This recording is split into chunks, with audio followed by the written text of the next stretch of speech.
네, 안녕하십니까 유튜브 시청자 여러분. 오늘은 추가된 RTX 30 시리즈에 관한 내용을 다뤄볼 겁니다. 오늘 다룰 내용이 굉장히 많고 여러분이 기다리는 내용이 굉장히 많을 것 같습니다. 그럼 들어가 보도록 하죠.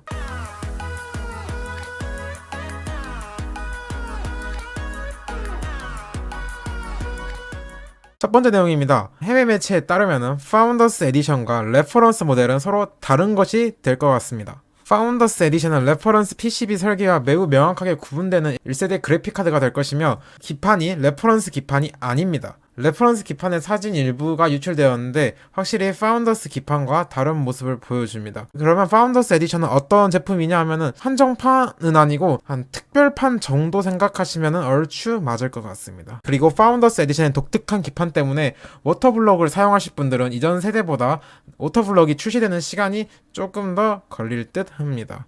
두 번째 소식입니다. 3090 파운더스 에디션의 케이스 장착 사진이 유출되었습니다. 해외 사이트에서 유출된 내용인데 어마어마하게 큰 모습을 보여주고 있습니다. 여기 초록색 부분을 보시면은 하드디스크 베이에 그래픽카드가 지지되고 있는 모습이 보여지죠. 3090급을 사용하실 분들은 그래픽카드 지지대에 필수일 것 같습니다. 그리고 엔비디아 독자 규격인 12핀이 적용된 모습인데 8핀 단자 2개가 연결돼서 12핀 단자로 변환되는 젠더의 모습을 보여주고 있는데 이 부분이 상당히 눈에 거슬리죠? 실제로는 선정리할 때 좀 안 이쁜 부분이 될 것 같습니다. 그리고 나서 또 하나의 사진이 공개되었습니다. 3080의 크기를 새로운 액박의 크기와 비교한 사진인데요. 액박이 작은 것인지 3080이 큰 것인지 약간 혼동이 옵니다. 엑스박스가 절대 작지 않거든요. 제가 실제 엑스박스 1X 유저로서 시리즈 X도 상당한 크기를 자랑할 것 같은데 3080의 실제 크기도 상당할 것으로 보입니다. 그리고 나서 여러분들이 기다리는 소식입니다. 조테카 MSI 기가바이트의 RTX 30 시리즈의 달러 가격이 등록되었습니다. 조테카 기가바이트는 B&H에 등록되었고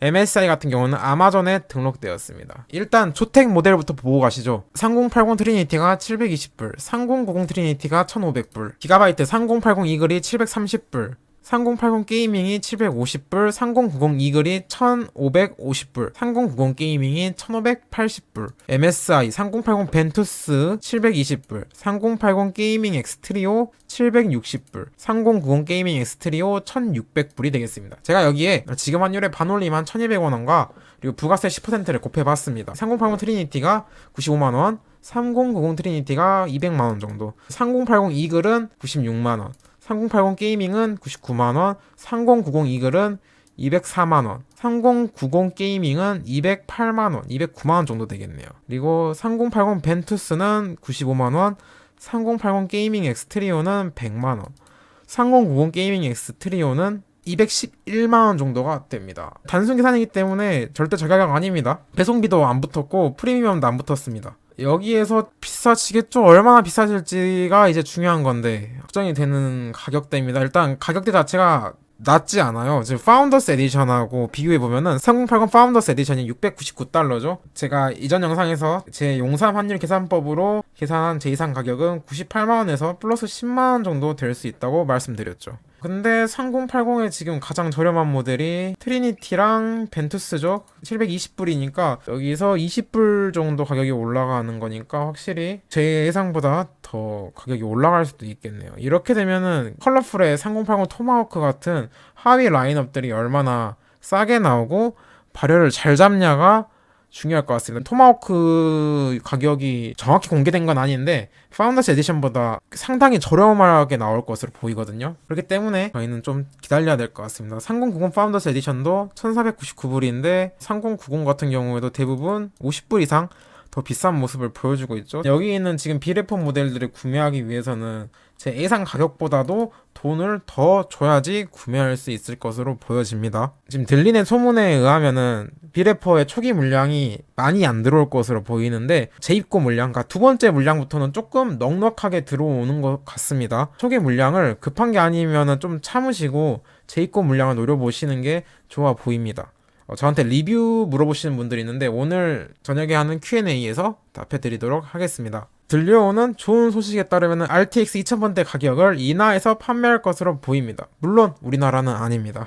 엔비디아의 RTX 30 시리즈에 맞춰 그래픽카드 제조업체는 기존 그래픽카드 가격을 인하할 것 같습니다. 이것은 아수스와 조텍이 일부 국가에서만 하는 것으로 보이는데 우리나라에는 해당 사항이 없지만 직구하실 분들에게는 좋은 내용이 될 것 같아서 제가 가져온 내용입니다. 그리고 나서 나온 소식입니다. 3060 Ti 모델이 10월 출시 예정이라고 한 유력한 언론이 밝혔습니다. 4864개의 쿠다 코어를 탑재했고 8GB의 GDDR6가 탑재되었으면 14GB/s로 작동할 것으로 보입니다. 이것은 RTX 3070과 동일한 스펙이죠. 3070하고 VRAM은 똑같이 넣고 쿠다코어 수를 줄여서 출시하는 것으로 보여집니다. 3060 Ti의 소비 전력은 RTX 3070보다 약 40W 정도 적을 것으로 보여지며 180W에서 200W 수준으로 예측됩니다. 시청자분들 중에서도 60 라인업을 기다리시는 분들이 많은데 기대해봐도 좋을 것 같습니다. 제 생각에는 빅나비의 메인스트림 라인업 견제용으로 나오는 것 같습니다. 가격이 어떻게 될지 모르지만 경쟁은 소비자 입장에서는 좋은 징조죠. 물론 용팔이들의 장난질이 걱정이 되는 상황입니다. 그리고 나서 짧게 가져온 소식인데 3090 킹핀 모델의 트레일러 사진이 공개되었습니다. 킹핀 모델 자체가 뭐 3대장 중 하나라 불릴 정도로 굉장히 비싸고 성능도 좋은 모델이어서 관심 있는 분이 있을 것 같아서 가져왔습니다. 공랭에 비해 상당히 얇아서 그 점이 장점일 것 같은데 가격 보고 식겁할 수도 있을 것 같습니다. 그리고 나서 또 하나 중요한 소식이 나왔습니다. MSI 아수스 기가바이트 비리프 모델의 일부 자세한 스펙이 공개되었습니다. 아수스의 RTX 3080은 VRAM이 19.5GB/s로 작동할 것 같습니다. 아수스는 오버클럭 모델의 부스트 클럭은 아직 공개하지 않았습니다. 그러나 비오버클럭 모델은 1710MHz에서 1740MHz 사이로 작동될 것 같습니다. 19.5GB/s의 메모리 클럭은 모든 아수스 RTX 3080 모델에서 최대 780GB/s의 대역폭을 지원합니다. 이것은 레퍼런스 사양보다 20GB/s 더 높은 상황입니다. 그리고 나서 MSI의 RTX 3080 게이밍 스튜디오의 일부 내용도 공개되는데 1815MHz 클럭으로 작동되는 게 확인되었습니다. 에브가의 FTW3 울트라의 공식 부스트 클럭이 1800MHz라고 얼마 전에 공개되었는데 MSI 게이밍 X 트리오는 이것보다도 15MHz가 더 빠른 상태입니다. 재미있는 사실은 그렇기 때문인지도 몰라도 TDP가 340W로 기존 다른 모델들의 320W보다도 20W가 높은 모습을 확인할 수 있었습니다. 그리고 MSI 게이밍 X 트리오는 길이가 32cm로 가장 큰 그래픽카드 중에 한 개가 될 것으로 보여집니다. 그리고 나서는 기가바이트 3080의 PCB 기판이 유출되었습니다. 기가바이트는 RTX 3080 시리즈에 대한 전체 사양을 아직 공개하지 않았습니다. 게이밍 및 이글 시리즈만 리뷰 샘플로 어느 정도 공개되었는데 어로스 시리즈는 나중에 출시될 예정으로 보여집니다. 비래퍼 제조사들이 하나 둘 어느 정도의 스펙과 내용을 공개하는 걸로 봐서 이제 곧 출시가 정말 얼마 남지 않은 것 같습니다. 출시가 얼마 안 남았다는 게 3080의 일정이 발표되었습니다. 9월 14일 오후 10시에 엠바고 해제가 예정되어 있었는데 이게 9월 16일 오후 10시로 연기되었습니다. 엠바고 해제 연기가 테스트 성능 값이 황 회장이 장담한 성능보다 안 나와서 늦게 하는 거 아니냐라고 이렇게 보시는 분들이 있는데 제가 알아본 결과로는 코로나로 인해서 리뷰 제품의 배송에 문제가 생겨서 일부 리뷰어들이 제품을 받지 못해서 테스트가 늦어진 결과로 인해 연기가 된 것으로 보입니다. 오후 10시에 엠바고가 해제되자마자 9월 17일 오후 10시 바로 다음 날이죠. 출시 가격 공개 및 판매에 돌입합니다. 그리고 9월 18일에는 파운더스 에디션 및 비레프의 온라인, 오프라인 판매가 진행될 예정입니다. 그리고 3070 출시일에 관한 소식이 들려왔습니다. 한 외신에 따르면 3070 출시일은 10월 15일 오전 6시 태평양 표준시 기준이어서 여기에 17시간을 더하면 한국 시간이 됩니다. 그러면 한국 시간으로는 10월 15일 23시가 됩니다.